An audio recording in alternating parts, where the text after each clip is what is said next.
man. You cannot marry a woman without gills. You're from two different worlds. Oh, I've wasted my life. Welcome back to Thinking Critical. This is Wes, and I've been wanting to do a video about 90s comics, specifically the sales and kind of the way that some people misinterpret the market or some of the things that have changed since then. And I figured who better to bring on the channel and talk about that than John Jackson Miller, the man that runs the Comichron.com website that deals in all the comic sales from a historical perspective.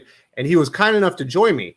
Now, the conversation spilled well outside of 90s comic sales and ended up being about an hour, so I didn't want to just have that. So there will be two videos from that conversation, this one concerning basically 90s comic book sales, and then another one that's going to cover a wide variety of topics that should be up on Tuesday. Unfortunately, our conversation specifically about 90s comic sales didn't happen in one continuous conversation. It actually happened in two parts of the conversation that we had. So in the interest of time and trying to find a smooth transition of audio into the next topic, there's actually a little piece of music that transitions to another topic at the end of the video. Now, if you hate me using music as a transition between topics, please let me know in the comments. If it doesn't bother you or you even like it, please let me know that in the comments as well. Because I'm probably going to be trying to use this in the future. It's certainly with the next comic sales video that's going to be up on Tuesday with John Jackson Miller as well, as we transition through topics, because there's a lot of them in that one. If you do enjoy this video or you've enjoyed other content on the channel, please consider subscribing if you haven't already. And let's get to the interview with John Jackson Miller. To get into the 90s comic sales, there's a lot of people out there that'll say, "Oh, look at the 90s sales. They were huge." And they absolutely were. The market was bigger then, but people aren't really taking into consideration, there's more than just raw data as far as numbers. There's a completely different market with completely different parameters back then that allowed for those numbers to be so much bigger. That's true. I've tried to do sort of these at-a-glance snapshots on my Comichron pages that say, here's what the market was a year ago, 5 years ago, 10 years ago, 20 years ago. The downside to doing that is there's all sorts of nuance that just gets lost. You can't explain the context of things. You can't explain that there were simply more stores. After the issue of, what things sold last month, the next thing you look at is how many outlets were selling the books. That's big. I mean, there were a lot of stores, and those stores were not in great shape. The reason we know those stores were not in great shape is that they didn't last too much longer, unfortunately. When I look back at some of the numbers, but there's more data in those things because there's a return rate on those. Yeah, and sometimes that could be massive. I've seen somewhere be like 70% return rate. Well, no. If you want to get into the newsstand era before the direct market, oh yeah. I mean anytime somebody says well, X-Men used to sell 300,000 copies, et cetera, much bigger deal. You still have to kind of come back and say, yeah, but they were printing 600,000. There was a lot of waste in the business that we were having to deal with. And so the profits were different. But I mean, just simply on Comichron, where we're comparing with the beginning of the Diamond data set, that takes us to, well, right now it takes us to 2000, and 2000 was terrible. So, we're usually doing better than that. If people are going back and looking to 97, 98, it's true that the numbers were a lot higher, but they were going south in a hurry. And there's also a lot of speculators in that market. I know Pele, who's a friend of the channel, he's almost solely, I believe he says 80% of his comic book sales are back issues. So he's constantly looking for shops that are purging out back issues and stuff. And when he finds a shop that's going out of business and he goes to buy their back stock, everything they've got is from the 90s. Yes, it's Spawn #1s, it's Spider-Man #1s, ASM 300s. That dynamic is really more in the first half of the 1990s. I've said on the website and other podcasts that speculation was not the real sole cause of the boom and collapse. It's something more mundane and complicated, having to do with the amount of credit in the business that comes from having a lot of distributors. But It made fertile ground for speculation. You also had a dynamic that the sports card industry was in collapse. Once we get into the era where the networks are having to bid for against each other, millions and millions of dollars for sports rights, it gets more expensive to do these cards. And so the manufacturers get into a war with each other. How fancy can we make these cards? The packs go over $1 and they're no longer a change maker kind of thing. And they start getting, shiny and holograms and all kinds of other stuff. And by 89, 90, the sports card industry is collapsing because it doesn't have the mass audience it once did. It's being thrown out of grocery store checkout lines. Those cards were just gone. They kind of did something similar to comic books where they were trying to manufacture the rarity or the importance of the card. Because as a card, baseball card and basketball card collectors, as a kid, you wanted to get that. Yeah. You wanted to get that really good rookie card because they were rare because you didn't know who would be big, and they would just make all kinds of extra rookie versions of the rookie cards in there, so there would be extra rookie cards for you to find. Chase cards, yeah. Yes. And what happened was the sports card distributors were often also in the comics business. When we talk about there being all these distributors at the end of at the end of the 80s, some of them were actually more sports card related, and most of the ones, even Capital and Diamond, were selling sports card related stuff. And so what happens is a lot of that traffic seeps into our business. Marvel buys Fleer. Marvel ends up paying over $200 million for Skybox, a company that only existed for like 3 years. What happens is a lot of that mentality starts creeping into comics, in part because technologically it became possible to do a comic book that had a foil cover, to do a comic book that had a hologram on the cover. By the time you get to the 90s, they're able to do a lot more, and the prices start soaring. The market takes it because the demand was still there. You do have this run up in that phase as well. You've got Wizard magazine, and Wizard magazine basically enters a comics price guide market, of which my company, Krause, which did the standard catalog comics and comics buyer's guide, we were part of that market. It was much more of a Wall Street Journal approach to this kind of thing. It was like a tastemaker. It was kind of give you an idea of what the market was, what was hot. What we had done before was much more. The magazines were in black and white. The price guide was in black and white. It wasn't glossy. It wasn't. It wasn't targeting the kids. And Wizard comes in. It targets the kids. Helps to make superstars out of the image creators. It starts to create this, engine that fuels on, or that's fueled by hot properties and hit comics. And I remember in this period, Comics Buyer's Guide, our magazine, balloons up to being almost 200 pages a week. There are full page ads from outfits that, swear that they're going to help you pick the new hot comic, the new the new thing that's going to make a lot of money. So you have all that going on. At some point, people realized that X-Men #1 was the best-selling comic book in the history of comics. Over 8 million copies. Nothing that has more than 8 million copies is rare. Is ever going to be rare. If scarcity is the only important thing, it's the least valuable comic in history. I am not one of those collectors that invests. I discovered I had 25 copies of X-Men #1 at one point, and I have no idea where they came from.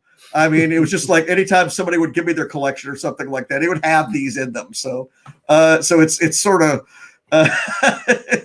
so anyway. Now I will say that it's different than what we see now with limited edition variants. I talk about technology making it possible to do different things. One of the things that printing technology made it possible to do in the 2000s was to do really small print runs. You know, if you're just sending a digital file and you're not having to change black plates on the printer or whatever to put a different, or to change plates on the printer, put a different cover on or something like that. Printing made it possible that you could do a comic book that had 50 covers, like the DC did its state editions for Justice League at the one point. It doesn't break the bank in terms of production costs. It allows you to get the number of variants that are printed down to a level where they actually are rare, where they actually can be something that will hold some value. Whereas the comics of the 90s, you know, you would come back. I remember we went about 4 years after all this happened, and we were looking at Harbinger #0 and, you know, Turok and all these books. Valiant. They tended to be Image or Valiant. Defiant had a few that had been, you know, the book of the moment. And we discovered that, yeah, gosh, these things had gone from, you know, $3 to $75 to nothing. And we were like the number 2 or 3 or 4 price guide, depending on what was going on. We were never the big one. But in our price guide, we finally decided that we would never print a price below cover price, because that would undermine anybody who was storing their collection for insurance purposes.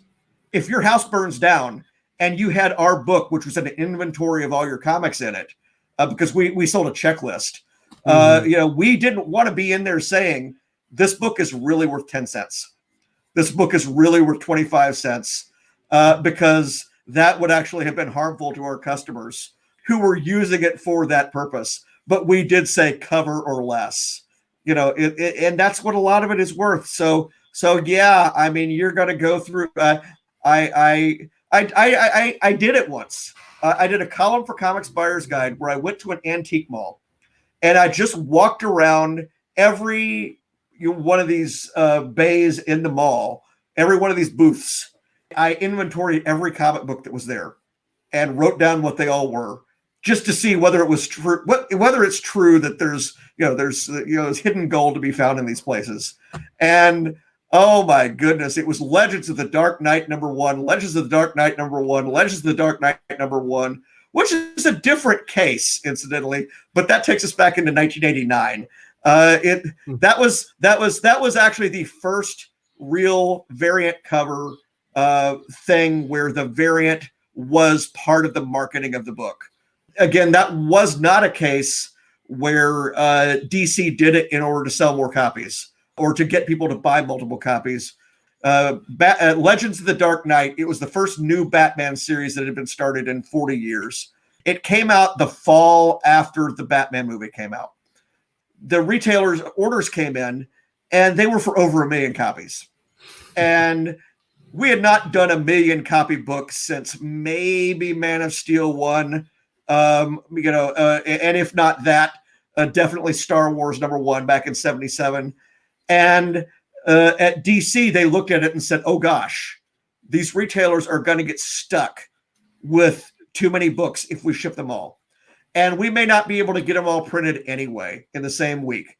What they did, and this was to help the retailers, was they broke up the shipments into 4 sections, and they put a different colored version of the cover on every book. No one cover was worth more than any of the others, but it also sort of set the scene for what we got later, which was, when X-Men #1 came out, it had 5 covers. It had one different one every week. And part of it was just for the necessity that Marvel's printer could not do that many comics at once. And so they were going to have to break it up. They try to figure out, well, how do we get it to sell? How do we get it to be be different? And then it became collect them all. And once it became collect them all, We're in a different ballgame. We used to say when people would call up at Comics Buyer's Guide, what's our stuff worth? In the 90s, we were constantly saying your comics are probably, your modern comics are generally not worth anything. Buy what you enjoy. We still say buy what you enjoy. But your modern comics are probably not worth anything because people knew to keep them.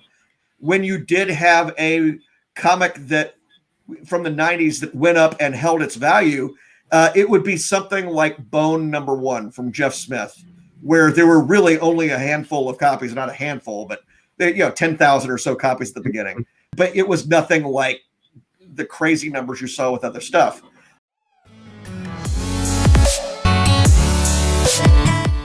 We always have to understand that the ability to get out of a slump depends on a succession of hits, a succession of things that are making the cash register ring.